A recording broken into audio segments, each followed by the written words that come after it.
pelo cenário, até as séries que a gente assiste hoje, né? E muitas coisas que são imaginárias, mas imitam a realidade, que é o que vai acontecer depois. Então, você vê, por exemplo, as questões dos carros elétricos, certo? A gente teve o primeiro carro elétrico, o Gurgel, não sei se você lembra. Gurgel, mas assim, o governo, o Estado, ele boicota inovações tecnológicas porque tem digamos assim, esse sistema gigante por trás que sustenta tipo o petróleo. Então, assim, existe um conflito de interesse muito grande atrás das tecnologias, você entendeu? Por exemplo, hoje se você vai, assim, vou te falar um exemplo assim, claro que também não envolve tanta tecnologia assim, mas você vê que só um negocinho já faz diferença, que é cultural. Por exemplo, você vai nos Estados Unidos, você mesmo que abastece seu carro. Tipo, se fosse no Brasil, talvez a galera estaria roubando, tipo assim, porque é cultural, ou tocando fogo em alguém, ou por exemplo, quantos empregos a gente ia perder, certo? Quantas pessoas iam ficar desempregadas, que, por exemplo, são os frentistas que ajudam a gente não precisa nem sair do carro e tal, então existe uma conveniência, então é um serviço, né? Então, os mercados também, os mercados inteligentes, os robôs que limpam o banheiro agora, então assim, é criar tipo um cenário onde a gente precisa de educação, né? Eu não falo que as pessoas são mal educadas, né? Mas assim, por exemplo, essa educação que a gente tem, por exemplo, na escola, eu estudei escola pública, eu sei como que eu ensino. Você vai se perguntar, pô, para que que eu uso Bhaskara, Delta, sabe? Tanta coisa que é ensinada pra gente, mas não tem essa aplicabilidade no nosso futuro. Então, tipo, vai da pessoa ser curiosa e tentar sair desse sistema, porque, tipo, quantas pessoas você vê, pô, essa pessoa, tipo, foi ser youtuber, foi fazer o que ela gostava, ela foi ser boa em alguma coisa, pô, a pessoa se alavancou, né? Tipo, se deu muito bem na vida. Porque ela se dedicou e treinou muito para fazer a mesma coisa.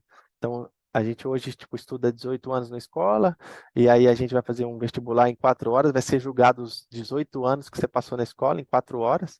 Tipo assim, é um sistema totalmente para quebrar a nossa, digamos, criatividade, nossa perspectiva de futuro, né?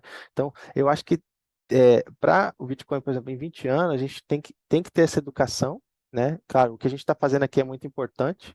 A gente está cedendo nosso tempo, tá, né, dando nosso rosto. Muitas pessoas, o mundo inteiro também estão em vários eventos para mostrar o Bitcoin, mostrar as vantagens, mostrar o sistema atual.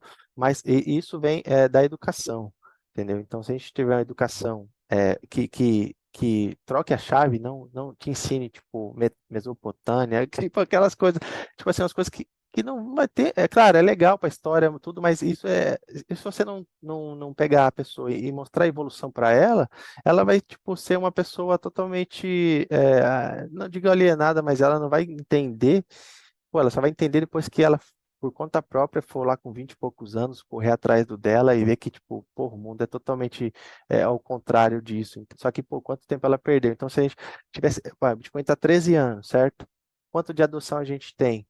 Tipo, a gente tem bastante, só que, pô, para atingir o nosso objetivo, que é que, tipo, bilhões de pessoas usando, porque eu falei, se bilhões de pessoas e tivesse educação que, tipo, pode ser que eles boicotem nas escolas ou nesse, para as crianças, né? Então, por exemplo, se você tem um projeto que, Bitcoin Kids, sei lá, que foca em crianças, em comunidades, pessoas que são desprovidas, assim, de uma educação de qualidade, né, estatal, por exemplo, você sai disso, claro que você vai encontrar resistência do governo para implementar isso, certo? Porque eles não querem que as pessoas saibam desse poder que elas têm.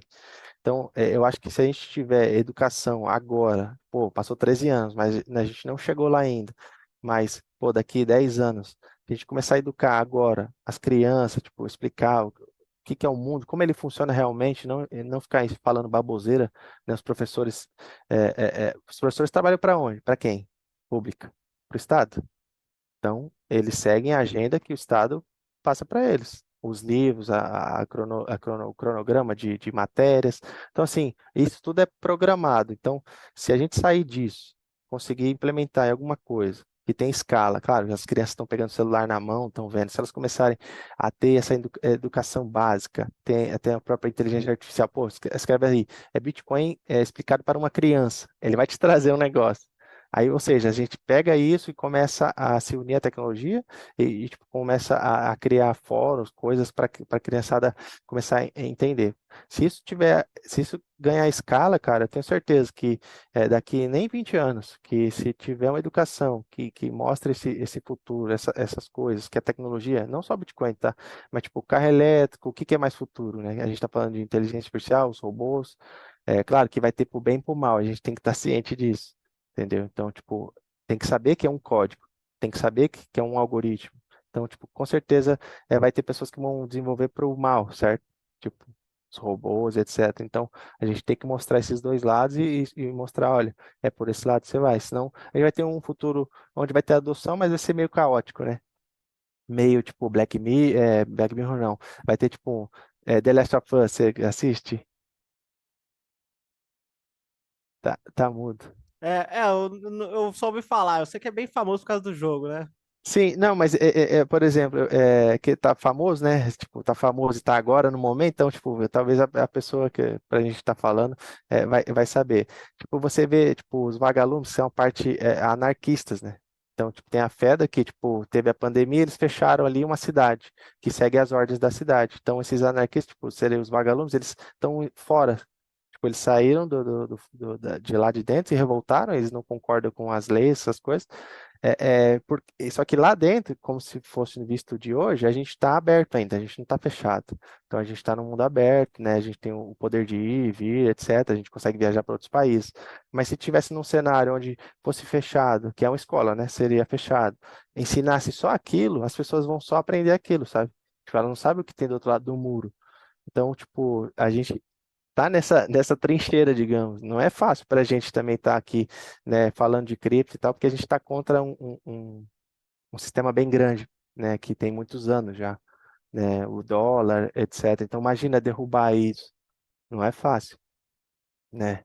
Então, são bens de consumo que eles detêm nós. Então, tipo, o Estado tem, por exemplo, o Estado ele controla a água, certo?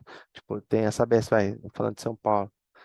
Sabesp, energia elétrica, tipo, várias empresas são estatais, mas isso, o governo que aumenta essas, então, se ele detém o que a gente precisa de bem, tipo, básico de consumo, né? Então, por isso que às vezes deixar privado, às vezes é melhor que você vai ter mais qualidade, mas também não garante nada, entendeu? Então, tipo, é meio que uma sinuca de bico, entendeu? Então, a gente sempre está vivendo nessa questão.